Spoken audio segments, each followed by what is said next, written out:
আসসালামু আলাইকুম দর্শক, আমি এখন অবস্থান করছি এশিয়ার বৃহত্তম ল্যান্ড পোর্ট আন্তর্জাতিক চেকপোস্ট বেনাপোল।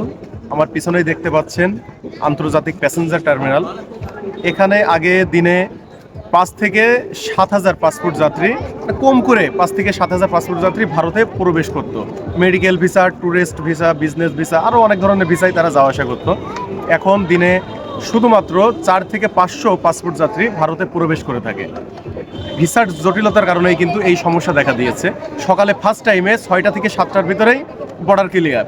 সারা দিন এইভাবে নীরব পড়ে থাকে, শুধু দর্শনার্থী যেগুলো দেখতে পাচ্ছেন দর্শনার্থী, তারা ঘুরতে এসেছে এখানে। তো যাদের পাসপোর্টে ভিসা আছে তারা অবশ্যই ভারতে প্রবেশ করতে পারবেন।